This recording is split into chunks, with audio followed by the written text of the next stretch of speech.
week on Did Y'all See, we're talking about Adrienne Bailon's third engagement, Cam Newton backtracking on race, and black hair. Get into all this tea on Did Y'all See.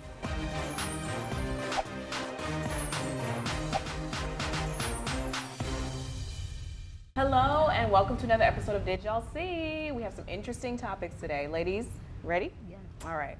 So first up is Cam Newton. Now you may remember back in the day he said that people have a problem with him being a black quarterback, but he didn't really go into much detail about that. And so recently someone asked him about race and he said, and maybe the way people feel towards him, and he was like, well, I don't think race is an issue because, you know, we've transcended race in this country. It's not about that. No.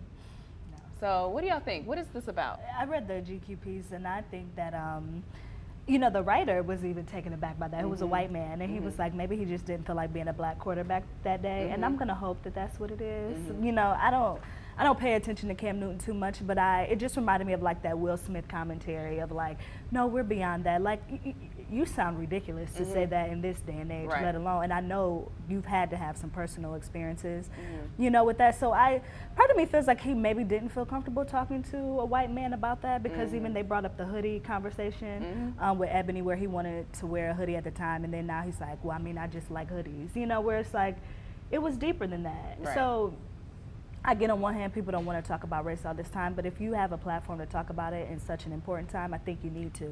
And if you don't want to talk about it, then don't say something like we're beyond that, because that's just a lie. I think his publicist probably also, or whoever is managing him probably told him that he should be mindful of the race conversations that he was involved in late last year with the whole DAB conversation, and just like not winning the Super Bowl, and like people were like, oh, he's being the angry black man. So probably someone had to tell him, like, try to avoid it the best way you can. That's the only thing I can think of for you to go left.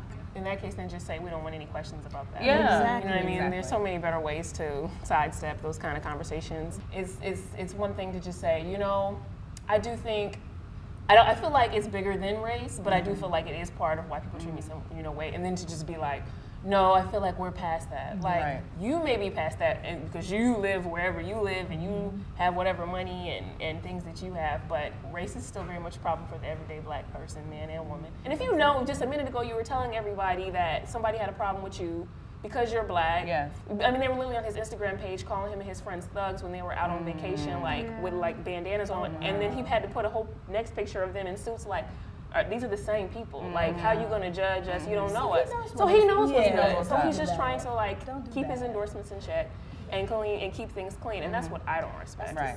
Because you're talking to the audience that needs to hear that. We know you're not a thug, so we don't need you to do that for us. When you in a white mainstream publication, that's who you need to explain. Yeah, y'all racist. Like, and that's the whole point. To me, like the fact that GQ keeps asking these black celebrities about race proves that we haven't transcended it. Every time they get a black face in their offices, they asking them about race and what they think about it, because it's such an issue right now. Exactly. I mean, people are literally dying every other week, and we've transcended it. Right. It's just irresponsible to me. I feel like there are so many white people who feel like race is not a problem, or they don't completely understand racism because they don't have to deal with it. And so for you as a black man to give them fuel to that ideology is just, it's not cool. It's not okay. yeah.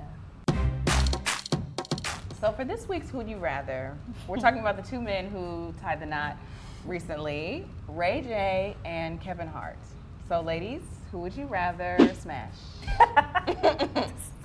I would have to go with Chocolate Drop. Just because, you know, like, Kevin Hart is really funny. I think he is very handsome, and he has a cute little body. Well, not cute little body. I mean, A little it's toy. true. It's true. Yeah, You wouldn't be offended by he's that. compact. Yeah. Laura, he got a car. Yeah, I'm gonna go with Kevin Hart too, because I can't. Ray J is like, we the last two people on the earth, and we gotta keep the population going.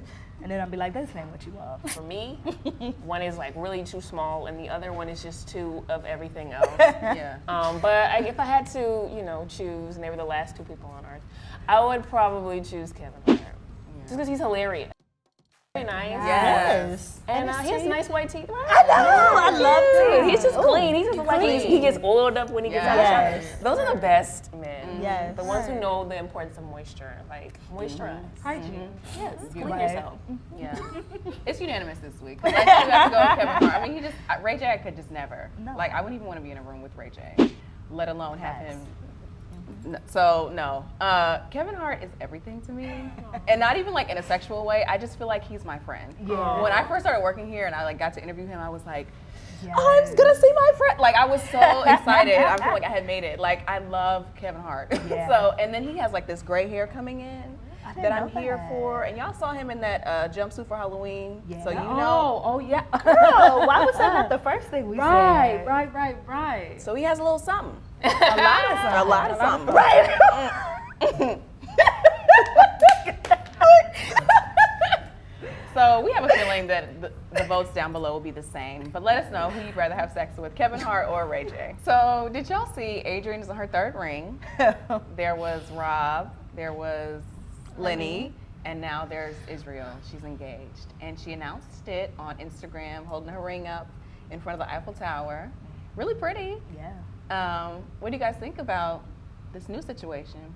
I would be very hesitant to be so public about that when it's so new. And like you said, if I was engaged last year, the first time with marriage It's laughable. It is.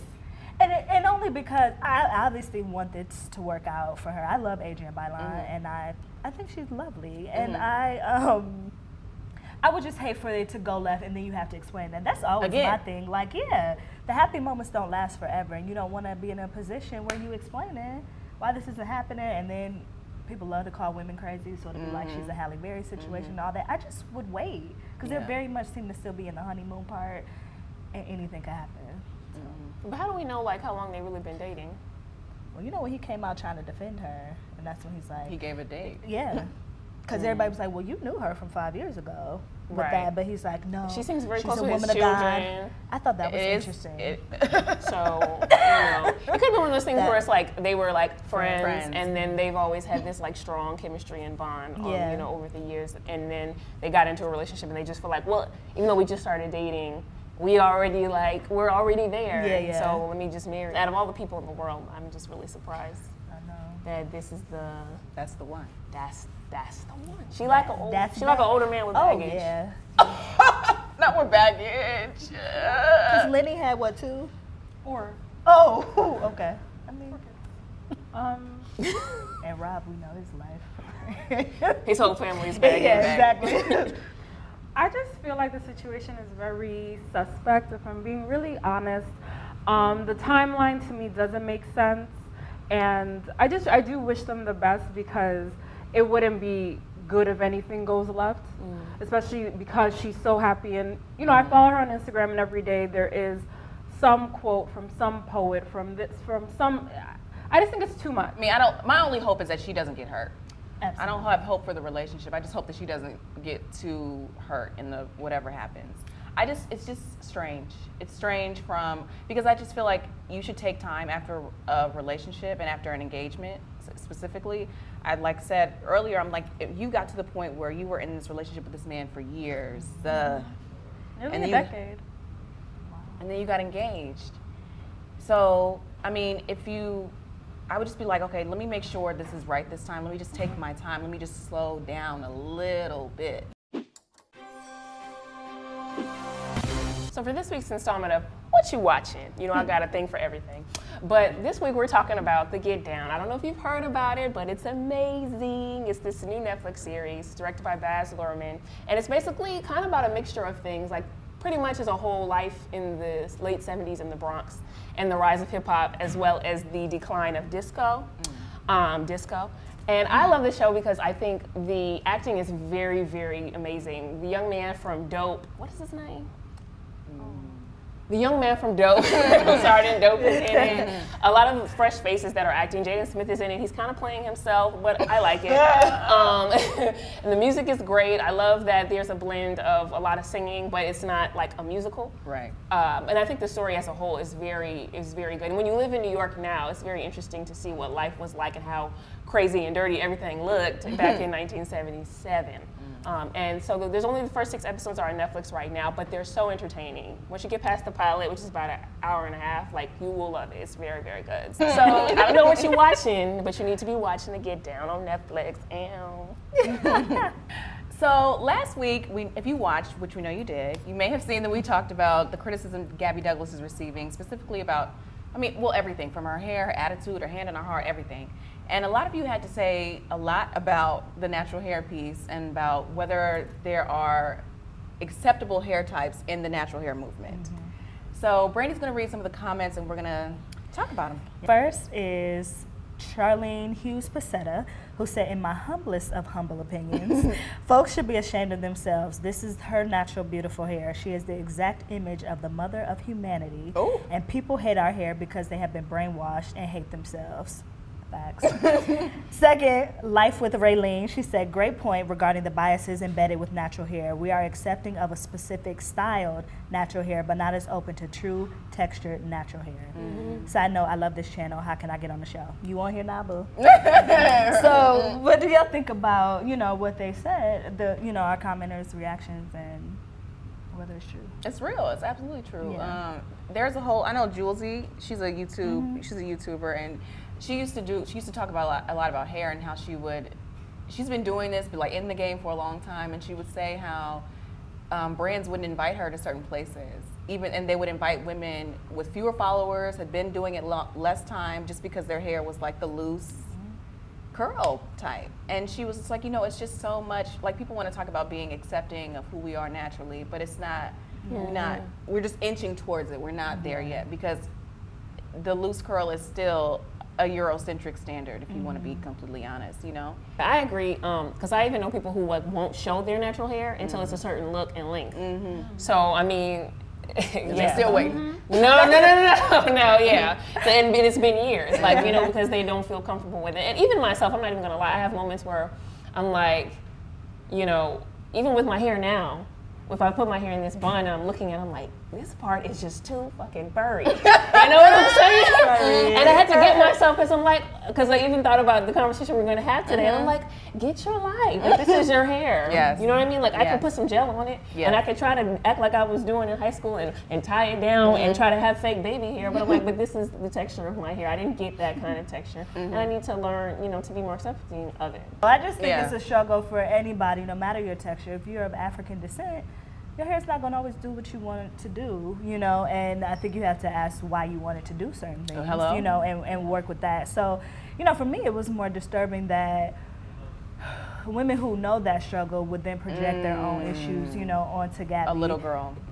Let alone on the other topic of all the black women who won't work out because they know they're going to sweat their head out. So what do you expect from women competing at an Olympic level? Right. What you think their hair is going to do? So it very much is just projection. I think a lot of it is self-hate, and then you don't even have enough awareness to like tuck that in and work on your own stuff. You're going to try to why would you want to make someone else feel the way that you've been made to feel? Yeah. I remember the day they spun me around in that chair and I saw my TWA, and I was like, oh my God. I look like a boy and I don't know what to do. Exactly. And it's just like, and you have to really get to a point. And even my mom today, she's like, so are you going to get your hair retwisted? I'm like, no. Like, I had to work really hard to really like my hair as it comes in. Like, had to lay in bed and like feel my texture. Like, I think I'm okay. Like, years. Yeah. So no, I'm not trying to run to the beauty shop so you can catch up every strand. Like, just let it but everyone might not get to that point or whatever, but I just feel like it's one thing to have your own stuff, but then to throw it at somebody else, that's when it becomes a problem. That's when it becomes a problem. And Gabby said, my thing is, I really thought the criticism was going to be done after 2012. I know. But to come back 4 years later and still be talking about this foolishness, it's so disheartening. Thank you so much for watching this episode of Did Y'all See? We want to let y'all know that the conversations continue on our Instagram page at MadameNoire.com, spelled out, and on our Facebook page. Every day at noon, we do lunchtime chats. So be sure to hit us up there. And when you're talking about us, #Did Y'all See?